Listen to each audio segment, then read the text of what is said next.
Welcome everyone. I see we have some old friends on here and lots of new friends. We'll get started here in just a second, but I want to make sure that everybody got the download. So there's a download that accompanies this that you should have gotten upon registration. If you didn't receive that, then please send an email to sales@smallbizthoughts.com and we will go ahead and send it out to you.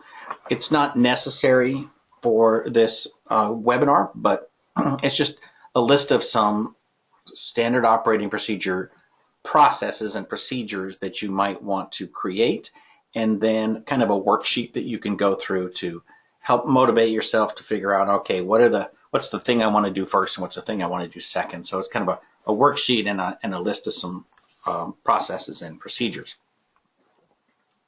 So we're going to have lots of people registered for this call today, so I don't think we're going to be able to get to all of the questions. So down below is an opportunity for you to put in any of your questions that you have, and I'll go ahead and answer those by email. And also some questions I'm probably, in addition to answering you directly, I will use them for fodder on my blog, which I tend to do. So I always sort of feel like if I have a number of people who are interested in something, then instead of just doing it once, I'll put it out there for lots of people, because lots of people have the same kinds of questions. So today's topic is standard operating procedures for managed services, and we're going to cover the basics. For those of you who have not met me, my name is Karl Palachuk, and I am a managed service provider. I have been providing IT consulting for over 20 years.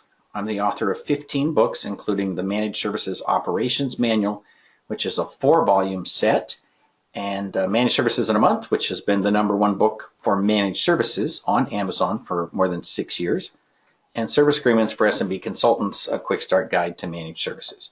So if you go to our site, which is SMB Books, or Small Biz Thoughts, you'll find all of these books.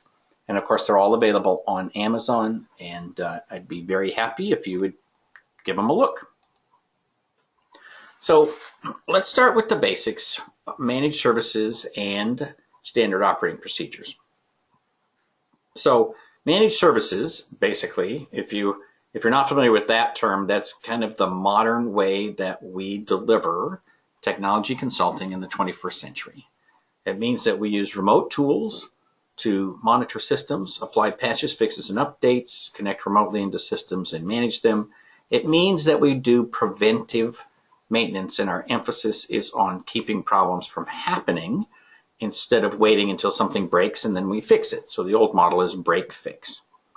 Now, in terms of SOPs, there are some SOPs, some standard operating procedures, that are different from other kinds of businesses. You know, the SOPs that you need to be successful for managed services are very specific. And so for us, in terms of this discussion, standard operating procedures are fairly self-explanatory, although what they really are is these are things that you can do to standardize the way that you deliver your service. And I hope at the end of this, half hour or so webinar, that you will have a really great idea about how SOPs can make your business dramatically more efficient and dramatically more profitable. As a bit of a side note, I highly encourage you to read The E-Myth Revisited by Michael Gerber. This is one of the truly great books for small business owners. Gerber talks about businesses that succeed and businesses that don't, and tries to look for patterns of what do we see in businesses that never go out of business? What do they have in common? And I was lucky enough very early on, in 1995, I read this book as I was preparing to open my first consulting business. And I am so grateful that I did, because it really showed me the importance of documenting every single process and procedure that I had. Interestingly, I had just finished 3 years at a company where one of my primary jobs was to get everybody to document everything they did. So that they could leave the business in good hands no matter what was going on. And it wasn't then going to be reliant upon one or two people. When I came to that job, nobody had documented anything, and they'd been in business for 15 years. And so people had to just, by word of mouth, train each other how to do things. And I just decided that's absolutely not going to happen. So I'd learned from personal experience how to document processes and procedures. And then I read this book, which took it to the next level. So I highly encourage you. This book is widely available for $10 or less. I mean, it's just everywhere. So read that book. It will change your business by next Monday, I promise. And also a note, you're going to see the word branding a great deal in the next half hour, because I want you to understand that the way that you do business is different from the way I do business. The way that you do it, I don't want anybody to take my processes and procedures, photocopy them, and pretend like it's their business. I want you to use it as a fodder, as a place to start, as a way to get going, because your business depends entirely on the way that you operate, the way that your company operates, and that's your brand. You know, some people say, well, you know, we're big on cleanliness, we're big on documentation, we're big on whatever it might be. And so when we leave a client's office, we want them to have a certain vision about what they just experienced with our tech support. And we can define that before we show up. We can say there's a way that we do this. There's a way we dress. There's a way that we talk. There's a way that we fill out paperwork. There's a way that we document. There's all kinds of things that we do that truly define who we are as a business. And that's branding. I mean, that is absolutely showing your brand to your clients. And I'll say this again, but let me just put it out there. If you hire people who are really good at what they do, and you let them do whatever they want, they will provide excellent customer service to your clients, but they will not build your brand. You need to pick people who are really good at what they do and then show them how to do it your way, knowing that they will bring their own intelligence and their own abilities to that job, but they will still do it your way. So let's look at a couple of definitions here. First of all, at the biggest level, a big above beyond this screen are policies. And policies are the philosophies that run your business. So for example, one of our policies is that we get prepaid for everything. Okay. Now, we have processes and procedures in place to make sure that that happens, but the policy is the biggie, right? There's a policy that we minimize downtime when we do migrations. There's a policy for all of these things at a much higher level. So that's beyond the scope of this. You should have policies. You should have a way that you do things. You should have a vision about what your company looks like to the outside world. Then we get into processes, procedures, and checklists. And the process is a name given to a series of tasks that result in a general outcome.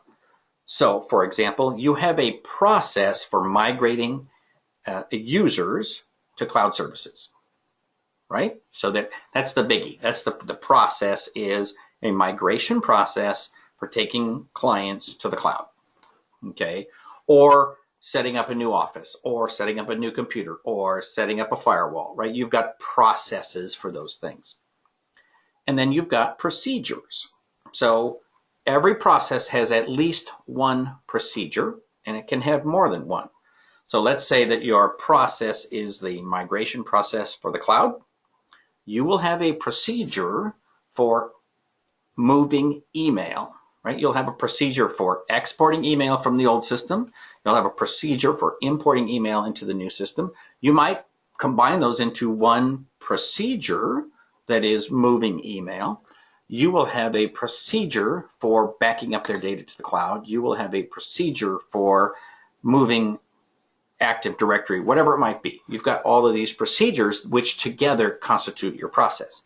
You need to think in terms of procedures because it helps you divide the job into manageable chunks.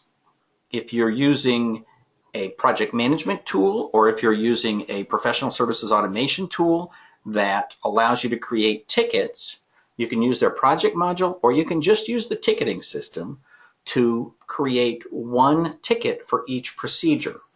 So for example, a migration process might have 6 tickets. And the 6 tickets would be the primary procedures that you go through in order to fulfill that migration. So once you begin to divide it up, then you can say, okay, every procedure has a beginning, a middle, and an end. And the worst thing for clients is when these things never have an end.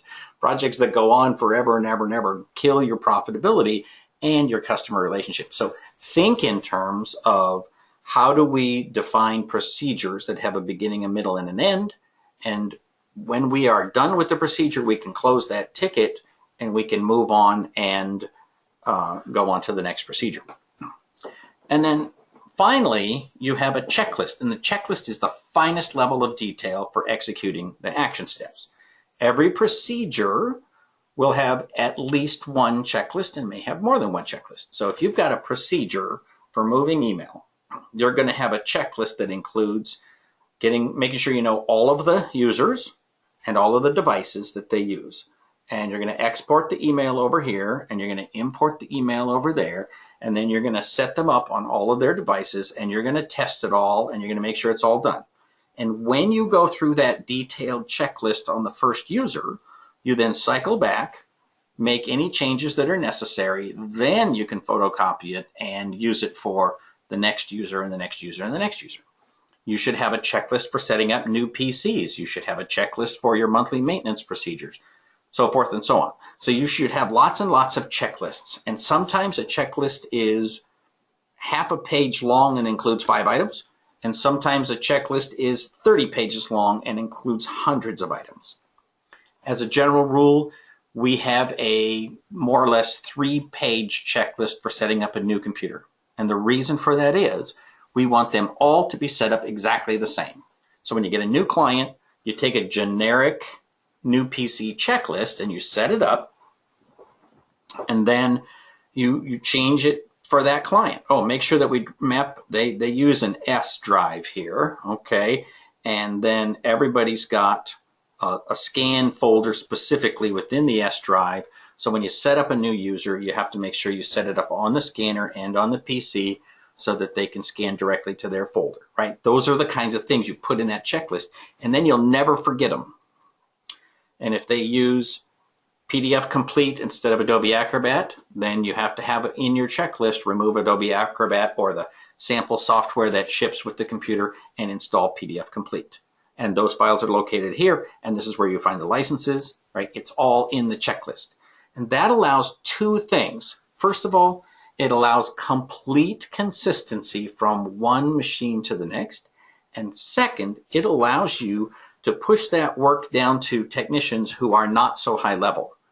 You know, everyone listening to this podcast, to this webinar, can set up a new PC and everything will work and it'll be great. But every once in a while, you'll forget to install Adobe Acrobat, and then you're driving away from the client and they can't print, and they don't have Adobe Acrobat, and you got to go back and you got to set it up. Or you have to remote in and set it up. Or you forgot to install the remote access system or whatever, right? Little bitty things can slip through the cracks, and all those little bitty things cost you money. But if you have a checklist, then you can hire somebody who is far less technically competent, and they can create for you a completely consistent and profitable installation process. And then when they're done, they can update the checklist. Oh, well, we're on the next rev of this, and don't forget, do not install the latest version of Java. Make sure that we don't update that. Whatever it might be, if it's all in the checklist, it will get done. It will be done in the right order. It'll be done efficiently, and you don't have to pay a $60,000 or $80,000 engineer to do some very fundamental tasks. You can push that down to people who are entry level. So processes, procedures, and checklists. Memorize this screen and we'll use it. as the basis for what we discuss in the rest of this presentation. So I mentioned branding before. Another book, I'm not going to give you a bunch of reading, so this is the end of it, but another book that you should consider, and this is available on audio program as a great little audio program, is called Start With Why by Simon Sinek, and he's got some really good videos on YouTube as well. And he talks about helping people understand why their job exists and what their role is in the big picture.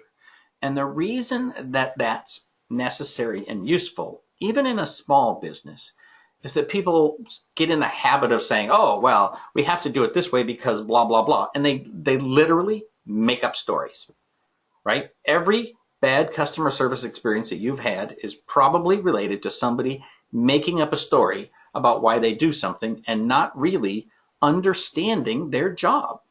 So they'll say, oh, Verizon won't let us do that.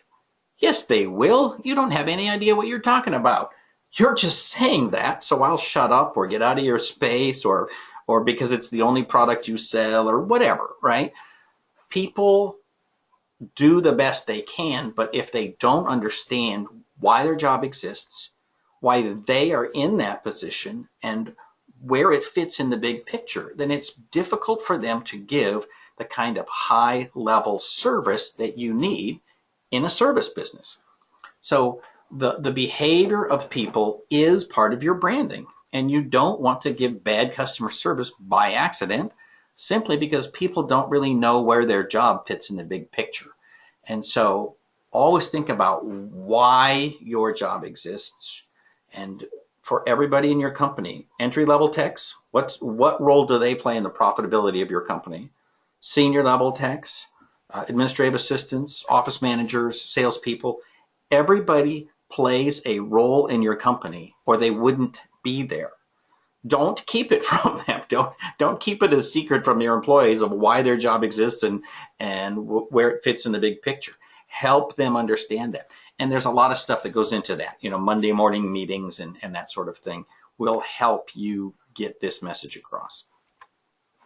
So, checklists are awesome. Oh, I forgot. Yes, there is one more book. The Checklist Manifest Tool by Atul Gawande. So this guy is a medical doctor who developed a very short checklist that had a dramatic effect on helping reduce infections and surgeries all over the world.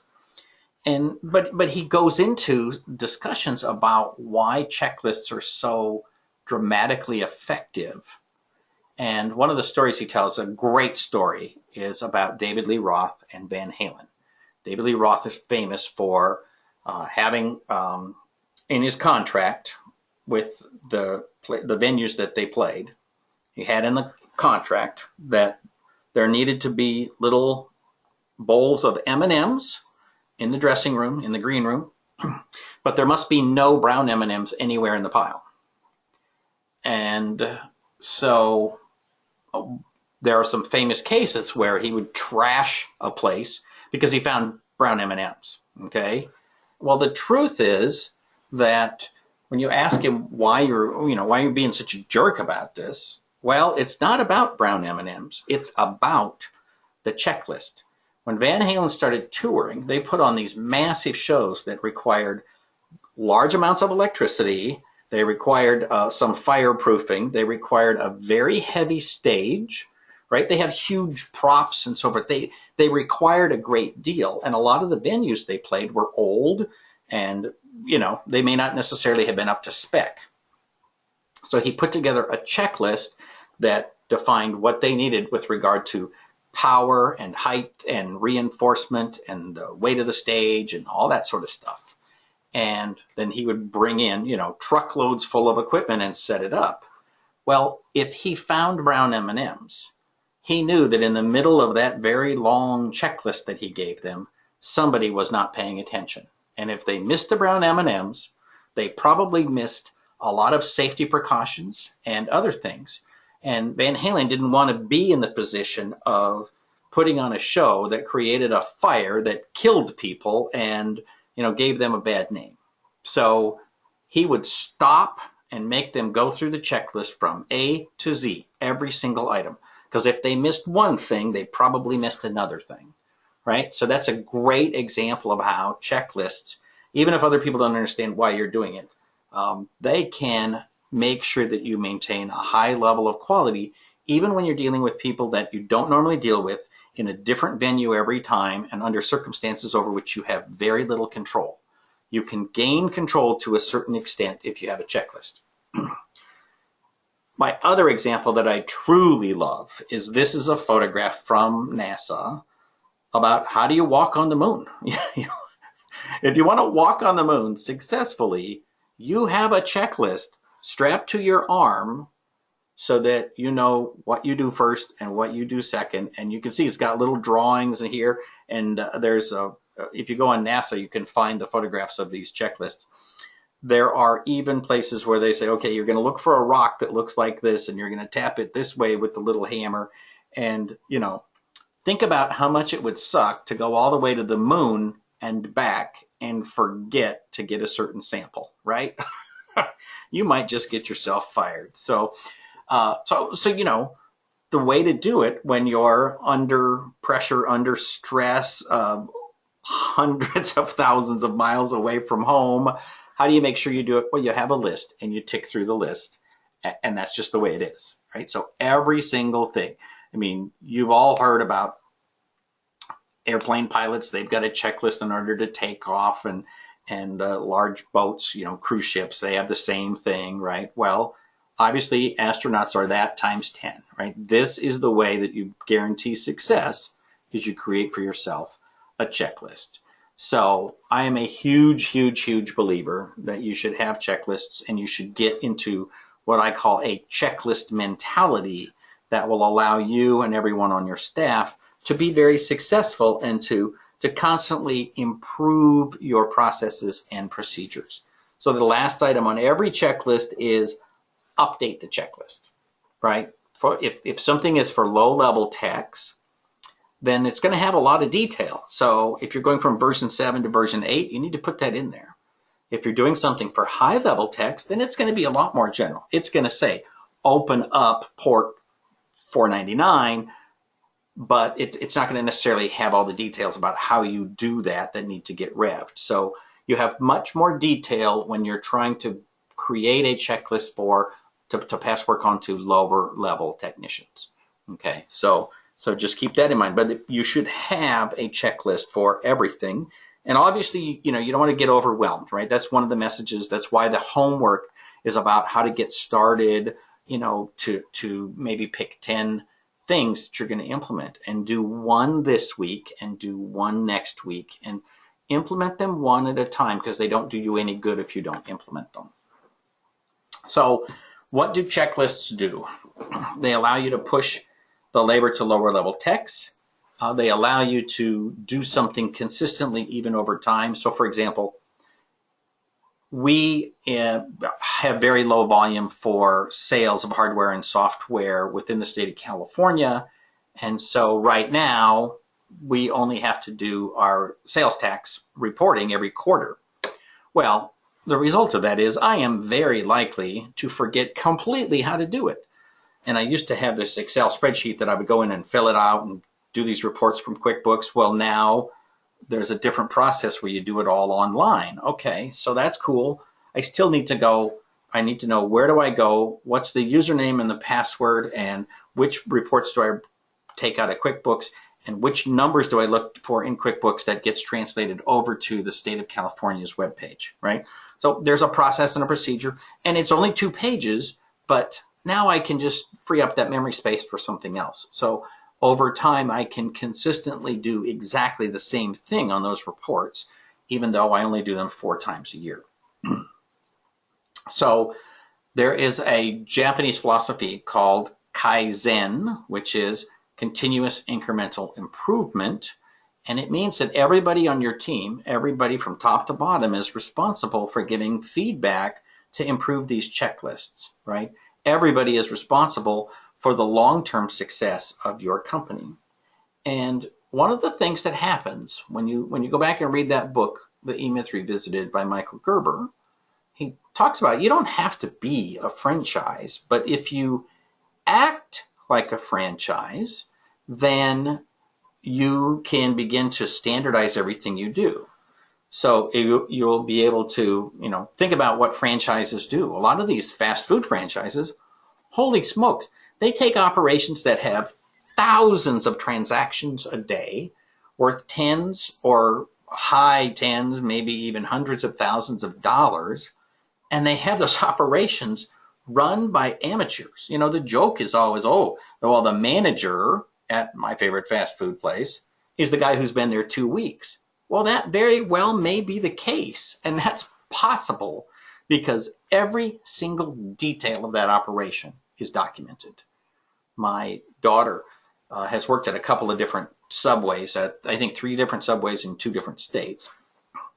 And she talks about how they have a bucket that you buy, and it's got a line on the bucket that's determined by the number of square feet in your store. And then there's a soap packet size determined by the number of square feet in your store. And so it shows up, and you open the packet, and you put it in the bucket, and you fill it with water up to the line, and you stir it, and now everybody can wash the floor at Subway because it is exactly the right amount of water and soap mixture so that you get a nice clean floor, but it's not too slippery, and it's not impossible to rinse, and on and on and on. Somebody has figured it out, and then they documented it, and now every store does it exactly the same way.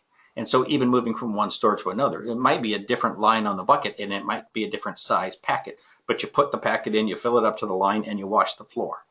So having that kind of predictable success will just skyrocket your business to the next level. It literally frees up your brain to go do other things because service delivery has been taken care of. I love this quote by Horace Mann. Habit is a cable. We weave a thread of it each day, and at last we cannot break it. And that is true. Now, your bad habits are also a cable. So every day you need to unwind the thread of your bad habits. Just unwind one thread a day. You don't have to go cold turkey.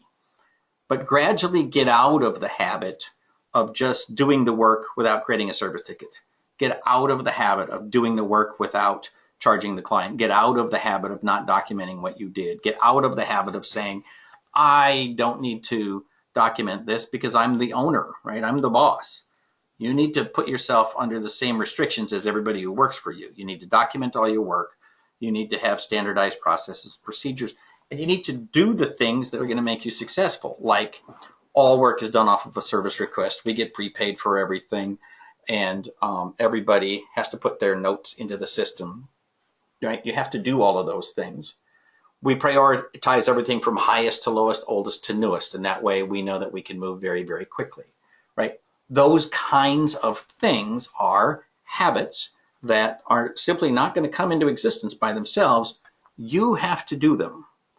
So, and then when you build not just the habits of you and your service manager and your leadership team, but everybody in the whole company, the habits of that group are your company culture. And you can literally have a culture of checklists, a culture of paying attention to the details, a culture of Kaizen and continuous incremental improvement.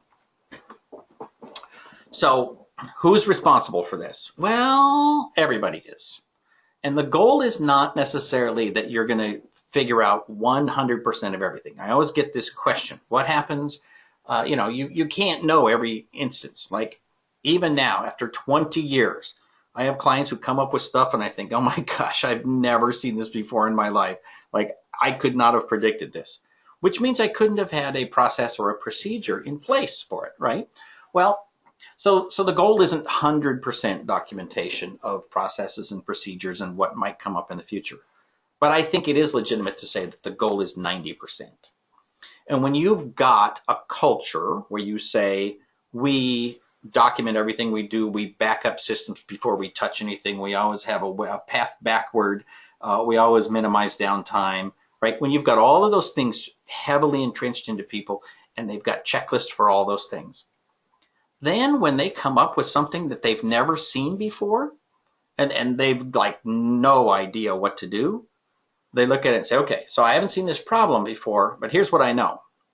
I know that we go slow and are aware of our resources. I know that we document what we're doing. I know that I back up the configuration before I start making changes. I know that I only change one thing at a time, right? Tick, tick, tick, tick, tick. They've got ingrained in them the culture of how you provide customer service. And so they can, remember I said you were going to hire really good people, right? And have them do it your way. Well, when those really good people have been trained in your way and now they're faced with this 10% of unknown, they figure out a way to provide service that's consistent with your brand, consistent with the way you do things, and probably very much the way you would have done it if you were in that situation, because you've got the system, you've got the branding, you've figured out how you operate, and you do necessarily execute things in a certain order and in a certain way. There is a brand, there's a way that you do business, and it might be very different from mine, but it's your way, and you can replicate that, and you can have your employees begin to think your way and act your way, even in that unknown category of 10% that we walk into on a regular basis. So there's different areas of SOPs for you to think about. And most of us are going to start at the bottom of this list. so I'm going to put it in the order you're least likely to work on them. First one is back office procedures. This is the most important. That's why it's at the top, to be honest with you. This is, you have to have procedures for invoicing. You have to have procedures for making sure that you get paid. You have to have procedures for marketing your business and running your business and making the ship move. And so that's your front office. And there's, dozens, if not hundreds of procedures that you could have in that category. Next is employee management. You should gradually over time, whenever you do anything with employees, begin to standardize it. When you bring employees on, do you just throw them in the bullpen and say, good luck, have a nice day? Or do you train them? Do you say, look, here's a shirt and an employee manual, and here's your paperwork for being hired, and here's an introduction to our remote management and monitoring system. Here's an introduction to our PSA. Here's how we deal with this. Here's what you're expected to do and expected not to do. Here's the equipment you're supposed to carry with you, right? There's a lot of stuff around that you just naturally do already, and I'm asking you to begin to write that down, to codify it, to hire each employee with the same process that you hired the last one, right? To have an introduction. And the other employees will be happy to help with this because they'll be like, man, I was thrown into the fire and I wish I'd have had more of an introduction. Okay, great. Help us create that introduction. Then there's running the service department. And this is, by running the department, I mean actually this is the job of the service manager to get the techs in line to create processes for success. How do you prioritize ticket? How do tickets move through your system? What are the statuses that you use? And what does that map look like that goes from new to acknowledged to in progress or scheduled, on hold maybe, waiting on parts, back to in progress. Eventually it gets completed and then it's verified and it gets closed. And at some point it's either invoiced or it is part of managed services and not invoiced. But once you have all those processes in place, then you can measure how many hours of labor it takes to execute a certain job and which employee is more billable than the other employees and so forth. You can figure out how you're making money within your business once you begin to measure things. If you don't measure things, you can never figure that out. You can just vaguely have a sense that you're making money or not making money, but you can't guarantee the profitability of a project, even if you do it 10 times, until you begin to measure what you're spending on labor, how much time it actually takes, how much you're charging, and so forth and so on. All of that becomes possible once you have appropriate processes within the service department. And finally, there's the one that you all want to do, which you probably have more documentation on this area than anything else, and that is the actual delivery of customer service. And that is, how do we configure firewalls?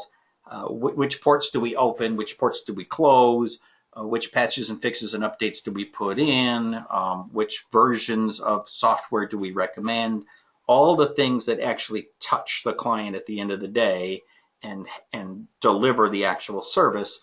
That's all the processes and procedures within the delivery of service. So those are the categories that you need to address. And again, it's all about branding, right? You look at these brands and you know something about every name that's on that list, right? There's a hotel on there, DoubleTree by Hilton. You go into one of those, what do you get? You get a nice warm chocolate chip cookie, right? So if you haven't been to a DoubleTree and you're just driving down the street, literally pull into one, go up to the front desk and say, "Can I have a warm chocolate chip cookie?" They will give you one, right? It's their deal. That's part of their shtick, right? Every DoubleTree, everywhere in the world, they give you warm cookies, right? So every one of these places has standard operating procedures that allows them to not only deliver service, but to sell the entire operation in a bundle and make money knowing that they will be profitable. If you open a Great Clips, you will make money if you follow their standard operating procedures, right? And you don't have to join a franchise. You don't have to be a franchise. The whole point is you create processes, you act that way and standardize your stuff. And now you can replicate your success again and again and again. So remember that it's all about branding, right? And branding is everybody's job. So remember that 90%, we want to get to 90% documentation of our processes and procedures. And then everybody in your company can help contribute to the long-term success of the organization as a whole. So I've got this set of books that is available. It's 1,100 pages, 4 volumes, hundreds of standard operating procedures, available in paperback or Kindle or PDF or whatever makes you happy. And if you go to smbooks.com and put in the code WEB10, you'll get 10% off your entire order, this book and all the other books. Now, this set is more than just a set of books. To be honest with you, this is a manual on how to run a managed service business. This is a complete way of doing business in a box. So it is not cheap. These are not $10 books. But the price on the website is $279.95. But this is guaranteed to save you at least 2 or 3 hours and probably thousands of hours in the first year if you implement these processes. So I encourage you to go take a look at it. If you go to smbooks.com, you'll see a place where you can link to a web page where you can get copies of the table of contents and so forth. So take a look at it. I encourage you to give it a try. I pretty much guarantee that if you have any effort at all in the process, you will save hundreds of times the cost of this book. So please take a look at it, and I appreciate that. Or if you want to start at the beginning at very, very entry level, managed services in a month is only $25. Again, that's available as an audio book or a PDF or whatever. And then service agreements for SMB consultants. All of these books include lots and lots and lots of download material that accompanies them. Service agreements for SMB consultants includes 3 different kinds of contracts plus lots of other stuff in the download format. So again, go to smbooks.com, put in the code WEB10, and you'll save 10% off your entire order. And we have all kinds of other stuff there. So poke around, and I really appreciate that. That is it for this webinar. I appreciate your attention. Again, if you have any questions, go ahead and put them in down below, and we're kind of out of time here, but I promise I will email you the answers to those, and I will blog about the particularly good, juicy questions that I get. So thank you for your time, and that will conclude this broadcast.